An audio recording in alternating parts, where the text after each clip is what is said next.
Amis de l'électronique, bonjour. Il y a quelque temps, un internaute m'a contacté pour me demander des conseils pour essayer de déterminer les branchements, l'alimentation, les connexions d'un circuit inconnu. Alors bien sûr, c'est une question auquel on ne peut pas répondre comme ça très facilement en quelques lignes, mais c'est une question qu'on m'a relativement assez souvent posée et je me suis dit que ça pouvait être intéressant d'essayer de faire une petite présentation des différentes techniques possibles et aussi, pourquoi pas, des exemples pratiques. Alors c'est quoi le problème à résoudre? Il arrive des fois qu'on se retrouve avec un circuit, un appareil, un PCB, un ensemble de PCB dont on ignore une ou plusieurs des caractéristiques suivantes. Comment il s'alimente? Est-ce qu'il y a une tension d'alimentation continue, alternative? Est-ce qu'il y en a plusieurs? Quelle est cette tension? Quel est le courant consommé maximum? Où est-ce qu'on va connecter ces alimentations? En même temps, pourquoi pas, si c'est un circuit, il peut y avoir éventuellement des entrées et ou des sorties, où est-ce qu'elles sont?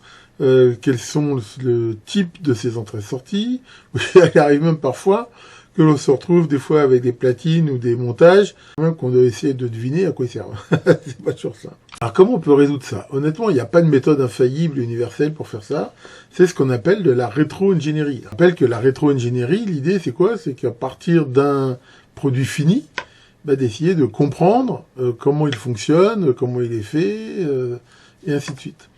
Et c'est plus ou moins facile. Il y a des cas où c'est très facile, il y a des cas où c'est très difficile, voire parfois impossible. Ah bien sûr, si derrière on veut essayer le circuit, il y a toujours un risque. Si on n'est pas sûr à 100%, on a le risque éventuellement de le faire fumer ou de le détruire. Maintenant, d'un autre côté, des fois, on n'a rien à perdre. C'est-à-dire, si c'est ça ou vous mettez à la poubelle, de toute façon, ça vaut le coup d'essayer. Donc le but de cette vidéo, c'est de vous donner des pistes, des idées pour tenter de répondre à toutes ces questions. Ce qui est sûr, c'est que plus on a de connaissances et d'expérience en électronique, plus ça sera facile. Si déjà on a très peu de connaissances, on va pas être aidé. Avec le temps, avec l'expérience, ça aide énormément à résoudre le problème. Mais maintenant, même si on a énormément de connaissances et d'expérience, il y a quand même des fois où on n'y arrive pas. Alors première piste, maintenant on a de la chance, on a des ressources internet pour nous aider. Et ça, c'est très souvent quand même des meilleures sources d'informations. Des fois, sur les circuits imprimés, il y a des références. On peut toujours essayer de les rechercher. Des fois aussi, je rappelle qu'on peut faire des recherches par photo. Vous pouvez essayer de prendre des photos de toute partie du circuit et de faire des recherches dans Google Images à partir de la photo. Des fois, ça peut fonctionner. Sur les composants eux-mêmes, ça peut aussi donner de bonnes indications. Si vous trouvez des circuits intégrés, regardez les références des circuits intégrés. Et si vous trouvez des datasheets, si vous trouvez des informations, ça peut aider. Après, il y a toujours les forums, les groupes, comme le groupe syrup.org, mais il y en a plein d'autres, sur lesquels vous pouvez poser des questions, éventuellement en mettant des photos. Et souvent, l'entraide est assez bonne. Et sur le nombre de personnes connectées, vous pouvez très bien en trouver qui disent « Ah ouais, je sais, ce truc-là, ça sert à ci, ça se mange comme ça ». Et puis, alors maintenant, on a aussi les IA qui peuvent aider, sachant que les IA, c'est un petit peu tout l'un tout l'autre. Et ce qui est sûr, c'est que dans les IA génératifs, ce qui est très important, c'est ce qu'on appelle le prompt, c'est la question. Quand vous posez des questions à Copilot, ChatGPT et consorts, il faut toujours essayer de poser la question de la manière la plus précise possible. Plus la question sera précise, plus la réponse le sera. Donc essayez de poser la question sans chichi, mais de façon très claire, donnant des informations. Ça donne ce que ça donne. Ce qui est sûr, c'est que des fois, comme se méfier, j'ai déjà eu des réponses d'IA qui étaient complètement à côté de la plaque, mais ça peut quand même aider. Après, surtout si on a comme ça des circuits, des PCB, des circuits imprimés, très souvent dessus il y a des sérigraphies. Je rappelle les sérigraphies, c'est des choses qui sont notées sur le circuit. Alors souvent il y a les références des composants, mais on voit par exemple sur cet exemple-là des sérigraphies qui sont très intéressantes. 3V3, GND ground, sortie, tension d'entrée. On ne sait pas exactement forcément ce que c'est, mais rien que le fait de voir ces sérigraphies, ça va aider énormément. Alors, souvent on trouve des abréviations, ground, 0 volt, souvent c'est la masse, VSS, souvent c'est la tension substrat, donc c'est souvent la tension la plus négative. Alors, ça peut être la masse dans certains cas, mais pas forcément, des fois il faut se méfier un petit peu. VCC, souvent c'est positif, V+, des fois il y a directement, comme on voit ici, la tension, 3 volts, 5 volts, 12 volts, donc ça aide souvent. Si le signe n'est pas mis, très souvent c'est positif. V-in, input, in, c'est rentrée, V-out, output, out, c'est sorti. Là, je me suis trompé dans mon... j'ai un copier-coller. D plus, D moins, souvent, ça va être des données différentielles. Par exemple, on va retrouver ça sur des bus USB.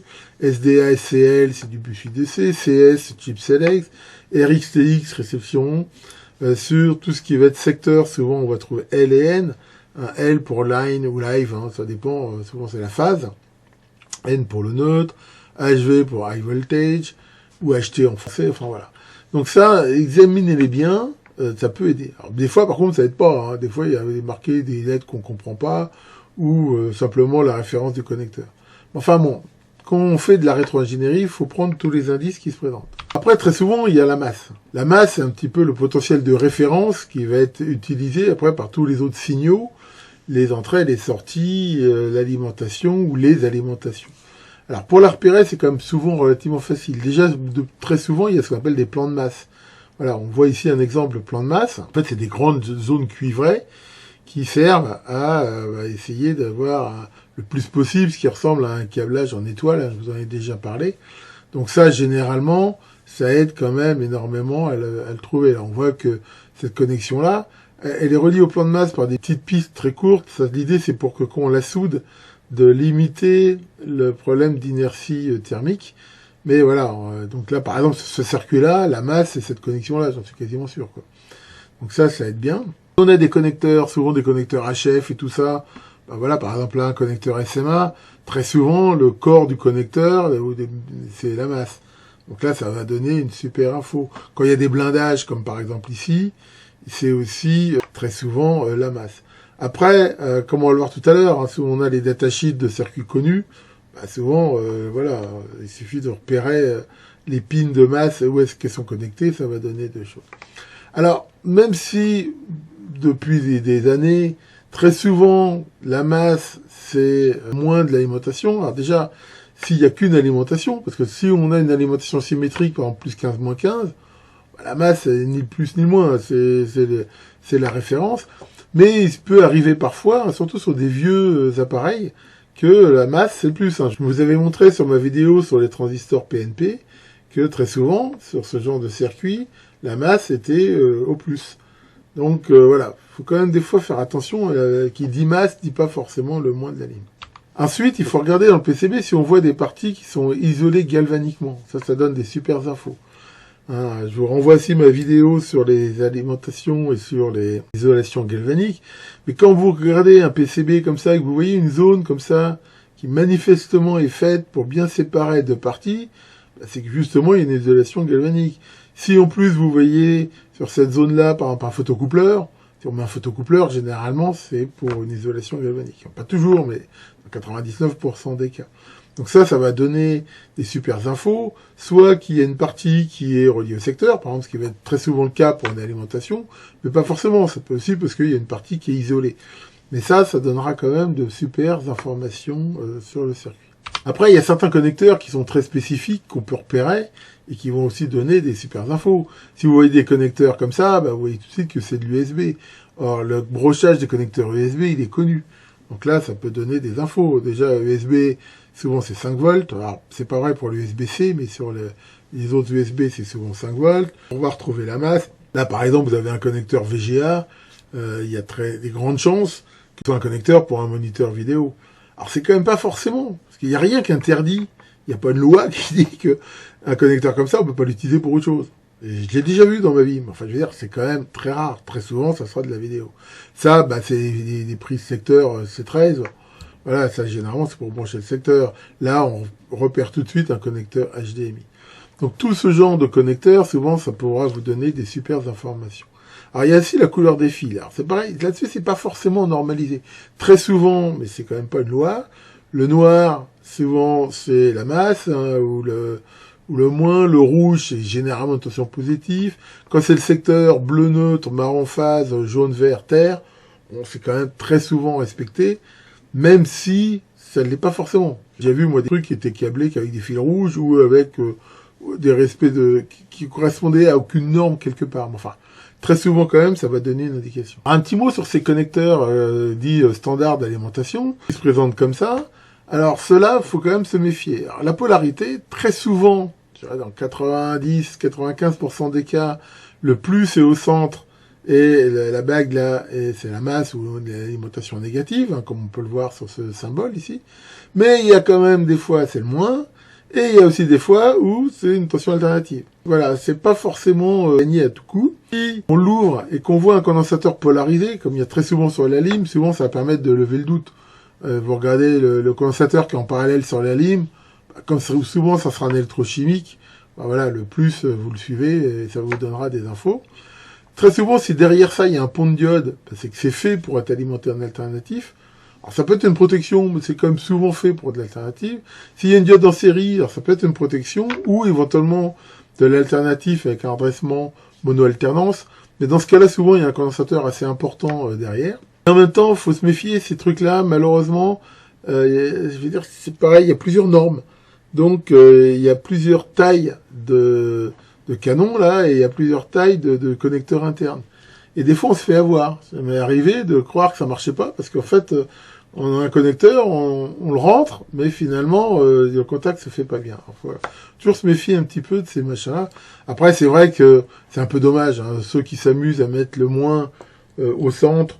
Je sais pas tellement ce qui sert. Souvent, c'est pour essayer de dire, bah, vous êtes obligé d'utiliser mon adaptateur secteur, mais bon, ceux qui font ça, honnêtement, ils sont pas gentils. C'est des affreux pas beaux. Derrière, bah, bien sûr, quand vous allez repérer des circuits intégrés connus, bah, vous allez éventuellement trouver les datasheets, les brochages, ça va donner une super info. Voici par exemple un montage. Si on voit qu'il y a sur de la sérigraphie, voilà, il y a le plus, mais il ne le serait pas forcément. Mais là, je vois qu'il y a un 555. Le fameux 555, je regarde la datasheet, voilà, je vais trouver ici la masse, le plus, les différentes choses. Donc très rapidement, voilà, ground, je sais que ce sera très probablement la masse. Ça va donner une super info. Ensuite, le datasheet me dit que le 555, il s'alimente de 4,5 à 16 volts. Donc déjà, ça me donne une sacrée marge. Mais enfin, rien que ça va quand même me donner une information sur l'alimentation, par exemple. Donc ça, très souvent, ça va énormément aider comme ça. Ensuite, bah, s'il y a des ponts de diode, des capacités chimiques, des régulateurs de tension et tout, souvent, ça va aussi donner des super infos. Voilà, par exemple, des circuits comme ça, là, on voit qu'il y a un pont de diode, on voit ici qu'il y a des condensateurs. Là, derrière, ce qui ressemble à un régulateur. Même si j'ai aucune info sur ce circuit, qu'il n'y a aucune sérigraphie, je me doute qu'ici, il faut mettre de l'alternatif. Ensuite, pour la tension, bah, je regarde la tension max du condensateur de filtrage. Je rappelle que derrière un pont redresseur, la tension continue, c'est la tension efficace alternative fois racine de 2. Donc, par exemple, là, cet exemple au-dessus, là, je vois que la capa fait 40 volts. D'accord, donc si je fais un calcul, ça veut dire que c'est 28 volts efficace max. Maintenant, quand on fait des conceptions électroniques, généralement, déjà il y a des valeurs normalisées des condensateurs, puis on se garde toujours un peu de marge. Mais voilà, ça veut déjà me dire ici que de toute façon, la tension max alternative que je peux mettre, c'est 28 volts. Ça peut pas être plus, parce que déjà, le condensateur, il serait sous-dimensionné. Mais voilà, donc 28 volts, par exemple, là c'est un tiroir Textro, je sais que c'est 25 volts, et voilà, ça veut dire qu'avec la marche, ça me donne quand même ici une super info, et ça me donnerait tout de suite une idée du brochage, parce qu'il suffit de regarder le pont de diode où est-ce qu'il est branché, et ça me donnera ici des infos. Ensuite, justement, il faut essayer de trouver c'est quoi la tension. Alors là, c'est pareil, il y a des cas où on peut pas se tromper. Les circuits TTL, ils sont alimentés en 5 volts. Les circuits classiques. Donc déjà, rien que ça me montre que c'est de l'alimentation, au moins de ces circuits-là, c'est à 5 volts. Attention, ça ne veut pas forcément dire que le circuit, le PCB global s'alimente en 5 volts, parce qu'il faut regarder s'il n'y a pas un régulateur, une sous-alimentation ou un truc. Enfin déjà, ça veut dire que ces circuits-là, ils seront en 5 volts. Ensuite, il y a quand même des min-max. Si je vois un régulateur 7805, la datasheet dit pour qu'il fonctionne bien, il faut qu'il soit entre 7 et 8 volts mini en entrée ou 35 volts maximum. Encore une fois, c'est une très grande fourchette, mais ça me donne quand même des indications. Sachant que si l'alimentation arrive que sur ce régulateur, bah, de toute façon, j'ai de la marge. Je sais qu'un 7805, pour qu'il fonctionne, il faut mettre 8 volts minimum. Derrière, je mets 8 volts minimum, ça fonctionnera. Si je mets 12 volts, ça fonctionnera aussi. Et bien sûr, comme je l'ai dit, hein, les tensions des condensateurs chimiques sur les alimes, ça va donner des super infos, sachant que, encore une fois, hein, c'est la valeur normalisée la plus haute avec de la marge. Si un circuit fait juste 16 volts et que ça a été conçu avec un 470 micro 16 volts, Ok, pourquoi pas, mais ça serait vraiment une très mauvaise conception. Généralement, on se garde quand même de la marge. Donc si je vois un condensateur 16 volts, souvent je penserais plutôt à du 12 volts, par exemple. Alors derrière, le courant max. Alors ça, c'est plus difficile de le déterminer. Après, déjà, la fonction du montage, si on sait un petit peu ce que c'est, ça peut donner une idée. Si c'est un poste de soudure, je me doute que ça va quand même consommer quelques ampères. Si c'est une radio réveil, je m'attends pas à des consommations de fou, quoi. Après, la taille des fils, des pistes, des connexions, des connecteurs, ça va aussi donner comme des indications. Le cuivre, ça coûte cher. Si quelqu'un s'est donné la peine de mettre un gros fil comme ça, généralement, c'est qu'il y a besoin que ça consomme beaucoup de courant. Sinon, ils en auraient choisi un moins cher. Et puis aussi, le type de circuit. Si je vois un régulateur 78L quelque chose, de toute façon, lui, son courant max, c'est 100 milli. Donc voilà, je sais qu'il va pas passer des ampères. S'il y a un radiateur, ça peut aussi aider. Alors le radiateur, bien sûr, il dépend et de la tension d'entrée, par exemple pour un régulateur, et du courant, mais ça donne éventuellement une indication. Après, on peut aussi faire des estimations. Par exemple, je sais que j'ai un circuit, c'est un ampli BF 5 watts qui s'alimente en 12 volts. Un simple calcul montre qu'il consommera de 0,6 à 1 ampère selon le rendement. Et ça peut aussi bien aider. Alors ensuite, est-ce qu'il y a plusieurs aliments? Alors ça, c'est pas forcément toujours facile à voir. Il y a des tas de circuits qui ont plusieurs alimentations. Et là, par exemple, on regarde un PC, une carte mère de PC. Alors même si maintenant, ça a un peu changé, mais dans le temps, voilà, on avait ces grosses alimes standards qui donnaient du plus 12, du plus 5, du plus 3,3, et ainsi de suite. Donc ça c'est déjà une indication. Mais on a, par exemple, des fois, comme on voit sur ce circuit-là, des alimentations dites symétriques. Alors, très souvent, s'il y a des amplis up, des choses comme ça, et que si, par exemple, on regarde que sur le trajet du signal d'un ampli up, il n'y a pas de condensateur, par exemple, ça peut donner une info. Des fois, il y a des alimentations logiques et analogiques. Par exemple, un circuit qui va être alimenté en 5 volts pour la logique et en, je sais pas, en plus-moins 12 volts pour l'analogique. Il peut y avoir aussi des parties contrôle, des parties puissance. Il peut y en avoir plusieurs parce qu'il y a des isolations galvaniques. Enfin, voilà, et toutes les combinaisons de tout ça sont possibles. Donc là, c'est pareil. Il faut essayer de bien regarder. Est-ce qu'il y a plusieurs régulateurs? Est-ce qu'il y a plusieurs ponts de diode? Il faut aussi se méfier. On peut avoir un circuit qui s'alimente que en 12 volts, mais dedans, il y a sur le PCB un régulateur ou un système qui va alimenter des TTL, par exemple, en 5 volts. Donc voilà, c'est pas toujours quand même facile de le voir. Mais bon, c'est toujours pareil. Généralement, quand même, en regardant, en analysant, en recherchant des éventuels régulateurs ou circuits d'alimentation, on arrive à le déterminer plus ou moins. Alors, une fois qu'on a essayé de déterminer tout ça, comment on peut tester sans risque? Déjà, plus on a d'infos, moins on a de doutes, moins on a de risques, ça paraît évident. Il faut savoir que dans la plupart des cas, et pas tous, de sous-alimenter un circuit, ça l'endommage pas. Dire, il fonctionne pas ou il fonctionne mal. Par exemple, vous avez un circuit TTL alimenté en 3,3 volts, il y a des chances qu'il fonctionne mal, mais souvent ça va pas le flinguer. Par contre, si on dépasse, c'est pas vrai. Si vous mettez 12 volts, là, ça va mal se terminer. Donc, généralement, on peut quand même essayer d'augmenter un petit peu progressivement. Alors, attention, c'est pas toujours vrai, surtout, par exemple, sur les alimes à découpage. Il y a des alimes à découpage qui n'apprécient pas du tout d'être sous-alimentées, parce qu'elles se trouvent dans une zone où elles oscillent pas bien, et ça peut les flinguer quand même. Donc quand on a des montages qui s'alimentent en continu, l'idéal c'est une alime de labo avec une limitation de courant. Au début, on met la limitation de courant sur une valeur la plus faible estimée et on monte doucement la tension, on regarde le courant. Déjà, dès le départ, on s'est mis éventuellement une limite. On dit de toute façon, d'après les condos et tout, ce sera pas plus de 12 volts. Je rappelle que si on a des OVP ou des OVC, c'est bien de les utiliser. OVP, ça permet justement, comme je vous l'ai montré sur certaines alimes, d'éviter de monter trop haut. Et l'OVC, c'est mieux que le courant constant. C'est-à-dire que si le courant dépasse les atteintes limites, ça va couper la ligne. Et ça, c'est mieux, parce que le courant constant, le courant continue à passer, et ça peut éventuellement les cramer. À un moment donné, on voit qu'un courant augmente beaucoup plus que ce qu'on s'attend à avoir.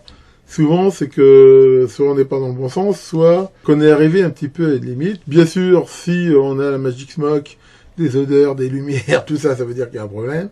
Et pour le montage secteur, on peut utiliser bien sûr un autotransformateur variable, ce qu'on appelle souvent un variac, ou un truc comme je vous avais montré, c'est P035, une ampoule en série qui peut bien sûr protéger. Enfin bon, après voilà, il faut quand même tenter et y aller doucement. Bon, allez, assez de blabla, on va regarder des exemples pratiques. Un petit peu. Alors, voilà, j'ai trouvé différents circuits, hein, et on va voir que, en appliquant un peu quelques règles que je vous ai données, on peut éventuellement tirer des informations. Par exemple, voilà ce petit module. Ce petit module, c'est quoi? On peut voir qu'il y a deux transducteurs dessus. C'est un système à ultrasons que l'on peut piloter par différents systèmes, hein, donc émetteurs-récepteurs. Alors déjà, si on regarde bien, on peut trouver ici la référence. Vous la tapez sur Internet, comme je vous l'ai dit, vous allez trouver plein de documentation. Mais même si vous n'avez pas ça, là, comme je vous l'ai dit, vous avez typiquement une sérigraphie. Vous voyez VCC, Ground, Trig, Echo. Bon, VCC, Ground, on sait que c'est l'alimentation. La tension, bon, là, on peut avoir le doute, parce que c'est vrai que c'est pas très clair, mais en regardant les circuits, les références, on voit que ça peut aller, a priori, jusqu'à 5 volts. Et Trig, Trig, c'est trigger, c'est déclenchement. Echo, c'est a priori une sortie, c'est la réception d'un écho. Donc sur un petit module comme ça, voilà, avec un petit peu de recherche et d'examen, on peut quand même éventuellement penser pouvoir l'utiliser. Bon, après il faudrait faire des tests. Enfin, il y a quand même des chances qu'on puisse l'utiliser assez facilement. Là, j'ai trouvé un très vieux circuit. Je ne sais pas trop d'où il vient, mais là, déjà, pareil, on peut regarder les références. 6802, c'est un microprocesseur. 6121, c'est un PIA. NROM, bon, il y a ça. Et là, pareil, pour retrouver le brochage, c'est assez facile. Dans la mesure où on trouve facilement les datasheets de ces circuits-là, on va trouver les alimentations. On sait que c'est 5 volts. Et en même temps, on peut aussi le voir. Par exemple, là, on voit que c'est des pistes assez importantes. Donc là, c'est pareil, il suffit juste de suivre les pistes pour voir. Et là, je l'avais déjà fait, mais on voit très facilement qu'on va retrouver et l'alimentation et avec les datasheets, la tension. Bon, après, ça suffit pas. Si je l'alimente en 5 volts, il y a des chances peut-être que ça fonctionne. Après, comme je ne sais pas le circuit, je ne sais pas les entrées-sorties et tout, je ne pourrais pas forcément faire grand-chose. Après, on pourrait désassembler la prom, on pourrait en reprogrammer une. Enfin bon, ça donne quand même des indications. Autre circuit, par exemple, voilà ce truc-là. Bon, je me rappelle plus trop ce que c'est. On va voir, voilà, qu'il y a un microcontrôleur, il y a un condensateur, et il y a ces petits modules ici d'afficheurs. Bon, on sait que généralement, ils s'alimentent en 5 volts, les microcontrôleurs aussi. Et si on regarde simplement ici les pistes, on voit ici qu'il y a une diode. Généralement, quand il y a ce genre de diode, ça a des chances d'être l'alimentation. Alors après, pareil, connaissant le microcontrôleur, on peut éventuellement, bon, je vous passe la manip, mais vérifier avec un ohmmètre. Et en effet, alors après, est-ce que ça fonctionne? Là, il suffit d'essayer de l'alimenter, puis de regarder ce qui se passe, ça coûte rien. Donc là, on va se mettre là le plus 5 volts. Là, pareil, hein, je mets une limitation de l'ordre de 100 mA. Et on va regarder ce que ça donne. Donc si je le branche, toc. Alors, on voit que ça consomme 100 mA. On voit quelque chose qui s'affiche ici sur l'afficheur, mais bon, a priori, rien d'autre. Bon, après, peut-être que ce truc-là ne fonctionne pas. Peut-être que pour qu'il fonctionne, il manque des choses. Enfin, c'est pareil, ça suffit pas forcément de trouver les alimentations. Enfin, on va dire que c'est au moins un début. Et ça m'a permis au moins de l'essayer. Bon là, un grand classique, une alimentation à découpage que j'ai récupéré de je ne sais où. Alors déjà, rappelez-vous ce que je vous ai dit. Là, déjà, on voit très bien nettement, ici, cette partie-là, qui montre bien qu'il y a probablement une isolation galvanique entre cette partie-là et cette partie-là.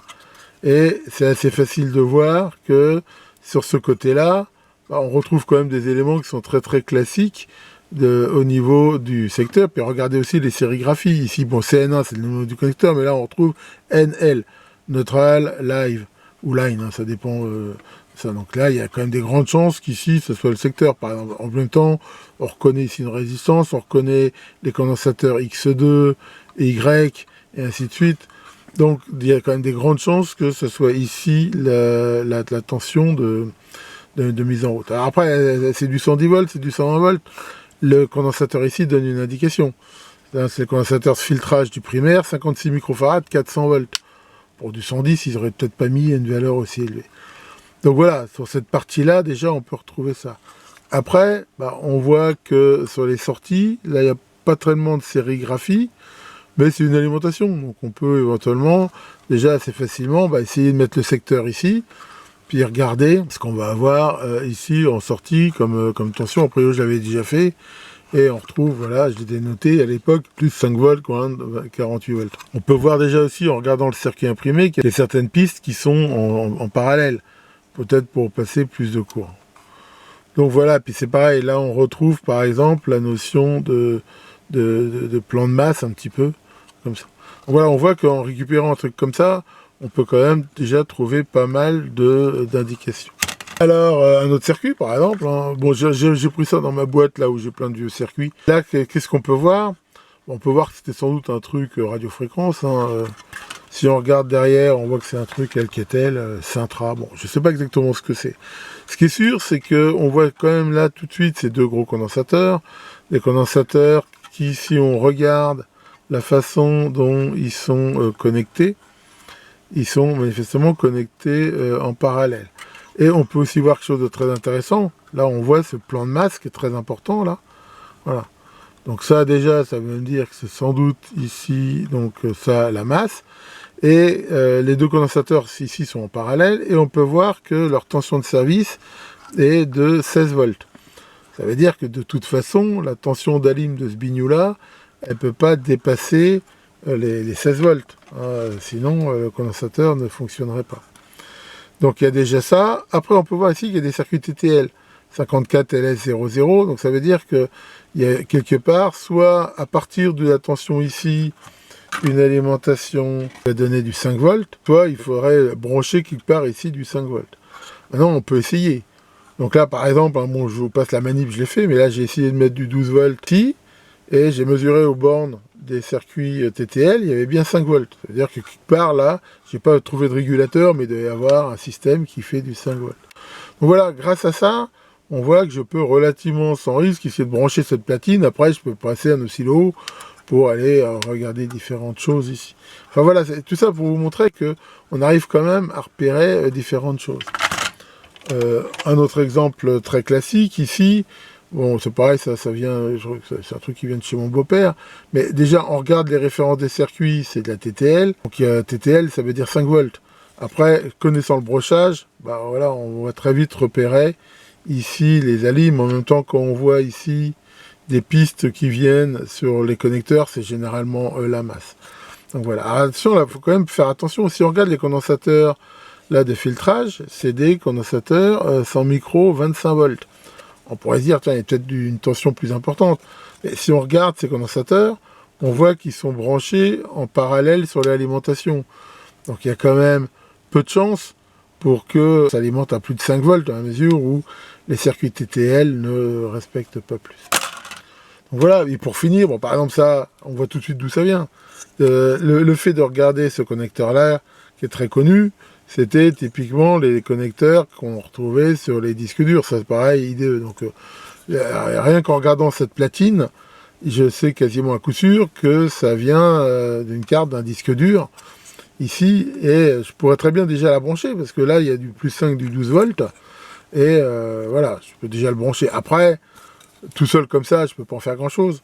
Enfin voilà, ça donne quand même ici donc des indications. Voilà pour cette présentation, j'espère qu'elle vous aura intéressé.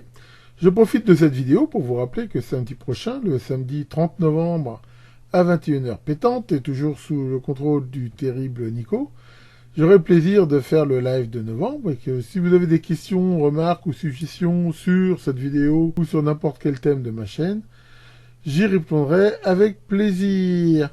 Tiens, Caroline, ça va Caroline? Ah ouais, toi t'aimes bien les fruits de mer, et vu qu'on est en Vendée, tu voudrais savoir si ce soir on pourrait manger des langoustines.